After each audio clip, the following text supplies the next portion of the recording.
보시면은 충격적인 내용이 있습니다.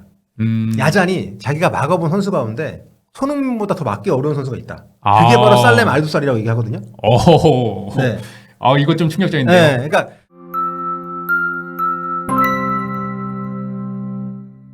자, 월요일 새벽입니다. 김미준 기자가 공항에 다녀왔는데 광주 FC 이종효 감독을 필두로 마침내 사우디로 출국을 했습니다.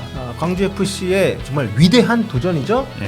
대한민국을 대표하는 클럽으로서 ACL 파이널 결선 토너먼트에 참가를 하게 됐습니다. 8강 이제 한국 시간으로 26일 새벽에 알 힐랄과의 경기를 하게 되는데요. 이제 이 알 힐랄에 대해서 많은 분들이 알고 계시겠습니다만 저희가 좀 더 얘기를 좀 많이 해 보도록 하겠습니다. 일단 뭐 객관적으로 봤을 때 뭐 금전적으로 비교하는 것들도 좀 많이 있습니다만 격차가 많이 날 수밖에 없는 두 팀이죠.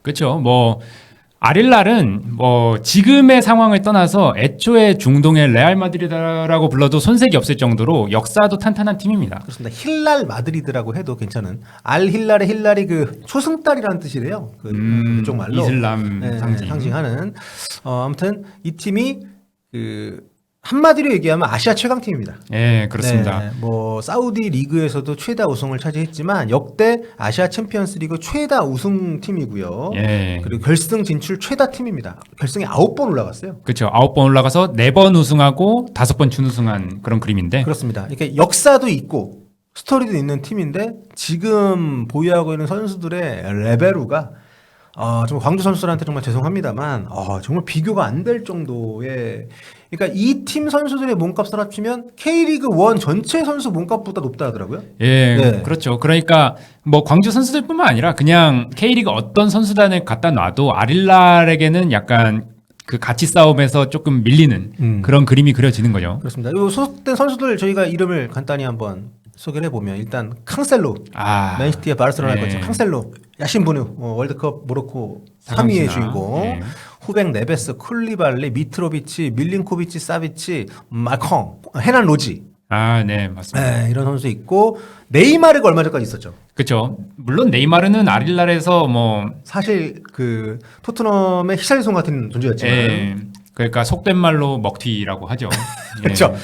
게다가 자국 선수들 레벨도 상당히 좋습니다. 뭐 알도사리, 그러니까 살렘 알도사리. 그 지난 카타르 월드컵 때 아르헨티나를 무너뜨렸던 메시호를 유일하게 무너뜨렸던 그 골을 넣었던 선수가 여전히 건재하고 또 사우디 대표팀 뭐 칸노, 뭐 알탄 바크티 같은 이런 선수들 정말 뭐 엄청난 네임밸류를 가진 선수들이 질비한 뭐 팀입니다.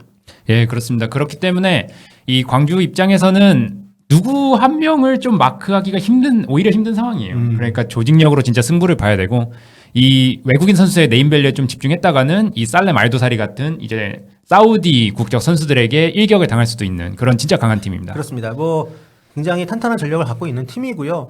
한국 선수들하고도 좀 인연이 있습니다. 과거에 뭐 설기현, 이영표, 뭐 장현수 이런 선수들 소속이 돼 있었던 팀인데 정말 사우디 리그 내에서 팬덤도 가장 큰 팀 중에 하나. 곽태희 선수가 있을 때 곽태희 선수 SNS 팔로우 숫자 엄청나게 늘어났던 이런 걸 봐도 뭐 엄청난 열기를 갖고 있는 팬들을 보유하고 있는 팀이고요.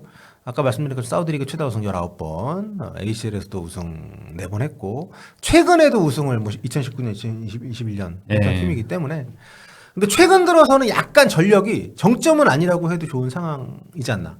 예, 그렇죠. 아무래도 지난 시즌을 생각하시는 분들이 많을 것 같아요. 왜냐하면 리그에서 무패 우승이었거든요. 그것도 31승 3무였습니다. 압도적인 우승이었는데 근데 이번 시즌은 101골 23실점이었어요? 예, 그러니까 득점, 실점, 공격 수비 다 완벽했던 거죠. 쉽게 말해서. 그렇죠. 그런데 이번 시즌에도 물론 리그에서 77골이나 넣었습니다. 역시나 최다 득점인데 수비가 좀 흔들려요. 32실점 기록하면서 경기당 1실점이 넘습니다. 지금 좀 흔들리고 있고 리그 선두 자리도 라이벌인 알 이티하드에게 뺏긴 상태입니다. 사우디 국부펀드의 지원을 받는 4개 팀 중에 하나라는 어떤 엄청난 어떤 자금력 거기에다가 이런 어떤 페디그리까지 갖고 있는 정말 엄청난 팀인데 최근 흐름이 시즌도 그렇지만 최근 성적이 조금 내리막이라는 거는 광주한테는 좀 긍정적인 부분이 될 수 있겠네요. 그렇죠. 아까 말씀드렸던 라이벌 랄 이티하드의 대패도 당했고요. 최근 10경기에서 5승 1무 4패. 그러니까 사실 이 정도면은 아무리 좋은 팀이라도 흐름이라는 게 있잖아요. 그렇죠. 예, 그러니까 맨체스터 시티가 한번 흐름 잘못 타서 뭐 13경기에서 1승 거두고 막 이랬듯이 지금 아릴라에도 흐름이 좋지 않은 상황이기 때문에 어쩌면 광주가 좀 언더독의 이변, 기적을 일으킬 수 있는 환경은 조성이 됐다 이렇게 평가를 할 수 있겠습니다. 저희가 이제 출국 그 영상에서 이조희 감독 인터뷰도 보여드렸습니다만 이조희 감독이 아리랄 분석을 좀 해봤는데 조직적으로 우리가 더 강하다, 충분히 가능하다 이런 얘기를 좀 했거든요. 전술적으로 이 팀은 4-2-3-1 포메이션을 쓰더라고요. 예, 그렇습니다. 기본 포메이션은 4-2-3-1인데요. 후방 빌드업 시에는 센터백 2명만 남는 2-3-5 내지는 수비형 미드필더, 그러니까 중앙 미드필더 한 명이 내려오는 3-1-6 전형으로 변형이 돼요. 그러니까 보시면 아시겠지만 3-1-6이라는 숫자를 보면 아시겠지만 전방에 많은 숫자를 두는 걸 기본으로 하고요. 그 다음에 이 전방에 무게추를 두고 강한 전방 압박을 구사를 하고 압박 성공 시에는 또 공격진이 짱짱하잖아요. 이 짱짱한 공격진을 가지고 속공을 하는 형태로 공격을 진행을 합니다. 요 팀 하이라이트 영상을 보면요. 물론 전체로 봤을 때 실수도 많고 하지만 골 넣는 과정에서의 그 메커니즘이 상당히 속도감이 있고 측면 쪽 그리고 이제 앞쪽으로 나가는 어떤 그 지체가 없습니다. 예. 워낙 기량이 좋은 선수이다 보니까 개인적인 판단들이 상당히 좋기 때문에 2대1 패스라든가 네, 아니면 그렇죠. 앞쪽으로 동료가 뛰어 들어갔을 때 이런 전체적인 조직력은 좀 약간 의문부호지만 이런 개별 선수들 간의 이런 호흡이 맞아 들어갈 때 공격력은 굉장히 위협적이기 때문에 어떻게 보면 좀 체급 축구 여기에서 그쵸. 광주가 부담을 느낄 수 있는 여지는 분명히 있습니다. 다만 좀 확실히 수비하는 상황에서 실수가 좀 많이 좀 유발이 되고 있는 부분이 있기 때문에 이재호 감독의 어떤 분석, 선수들의 자신감 이런 것들 우리가 좀 기대를 분명히 할 수 있을 것 같고요. 그리고 이제 가장 이 팀에서 위협적인 선수는 좀 상대적으로 덜 유명한 선수입니다. 예, 그렇습니다. 뭐 스트라이커로 알렉산다르 미트로비치, 풀럼에서 뛰었던 선수 생각하시는 분들 많을 텐데요. 사실 요새 주요 득점원은 마르쿠스 레오나르도라고요. 좀 어린 브라질 선수입니다. 21세로 알고 있고. 20세 월드컵 지난번에 그 김은중호가 4강에 올라갔었던 네. 그 대회에서 8강까지 브라질이 올라왔었는데 그때 이제 이스라엘한테 저 탈락을 했거든요. 근데 요 선수가 그때 5골 넣어가지고 득점 2위인가 했던 걸로 기억을 하는데 지금 여기 와서 엄청 잘하고 있습니다. 예, 그렇습니다. 리그 17경기에서 17골을 득점을 했고요. 네. ACL 그러니까 아쳔에서도 4골을 득점을 했습니다. 그래서 지금 미트로비치랑 번갈아 가면서 나오는 상황이고 사실 아쳔에서 또 이렇게 조절을 해야 되기 때문에 뭐 주전으로 나오는 경우도 있어요. 그렇죠.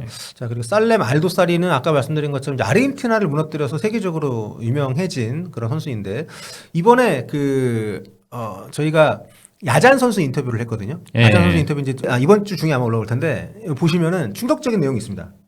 야잔이 자기가 막아본 선수 가운데 손흥민보다 더 막기 어려운 선수가 있다. 그게 바로 살렘 알도사리라고 얘기하거든요. 오. 네. 이거 좀 충격적인데요. 네, 그러니까 지금 나이가 좀 있지만 여전히 리그에서 11도움도 기록을 하고 있고 ACL 엘리트 리그에서 8골로 팀 최다골. 네. 물론 대표팀에서는 올 시즌에 그 월드컵 최종 예선에서 지금 그 중요한 상황에서 페널티킥 연달아 실축해가지고 사우디가 좀 어려워지는데 결정적인 그 빌미를 제공하긴 했지만 굉장히 어떻게 보면 외국 선수들보다 요 선수가 더 위협적일 수 있다. 네. 네, 이렇게 보시면 될 것 같고요. 그래서 만약에 정말 쉽지 않겠지만 만약에 광주가 알히랄을 잡았어. 그럼 다음 상대 누굽니까?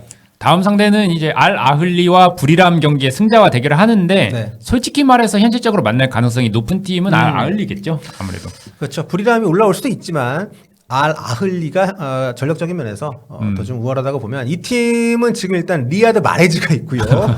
피르미누가 있고요. 또 에드와르드 맨디가 있고요. 그다음 아이반 토니, 캐시에, 뭐 가브리 베이가 이런 선수들. 그러니까 나이가 노장이 아닌데도 사우디로 간 예. 유럽 어디 가도 주전급을 뛸 수 있는 선수들이 좀 즐비한 팀입니다. 이 팀도. 그렇습니다. 특히 가브리 베이가 같은 경우에는 20살, 21살 진짜 아직 성장해야 될 나이에 사우디 가가지고 토니 크로스한테 욕을 먹은 걸로 유명해진 선수죠. 예, 그런 선수들. 그러니까 노장과 뭐 굳이 따지자면 신구 조화가 그래도 어느 정도 이루어진 팀이다. 예, 이렇게 볼 수 있겠고. 그렇습니다. 이 팀이 어쨌든 득점력이 더 좋은 팀이어서 아직 뭐 만날 게 결정이 안 됐기 때문에 제가 긴 얘기는 안 하겠습니다만 상당히 좀 첩첩산중의 리그 ACL 리그 일정이 좀 기다리고 있다 이렇게 보시면 되겠고요. 근데 마레즈는 여전히 잘하고 있군요. 예, 그렇습니다. 마레즈가 아쳔에서 에이스 놀이를 하고 있는데요. 8골 7도움. 공격 포인트 15개. 예, 상당합니다. 네. 자, 아무튼 뭐 이렇게 쟁쟁한 팀들을 상대로 이재호 감독이 우승 선언을 했습니다. 물론 그게 우승을 꼭 하겠다 의지의 표명이기도 하지만 선수들에게 자신감을 주기 위한 바람일 수도 있는데 뭔가 다들 저랑 생각이 비슷하신 것 같아요. 이정효라면 혹시 할 수도 있지 않을까? 예. 그러니까 올 시즌도 개막 앞두고 정말 팀에 중요한 선수들 막 이적하고 팀 뭐 말 많았는데도 지금 리그 2위입니다. K리그 1 2위입니다. 예. ACL 지금 엘리트리그 8강 가 있고요.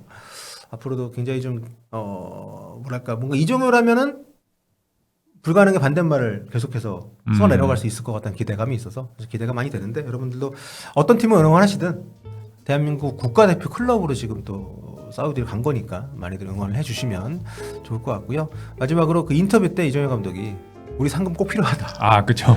예. 굉장히 절실하더라고요. 좀 정말 그런 일이 실제로 벌어질 수 있기를 기대를 하면서 응원하도록 하겠습니다.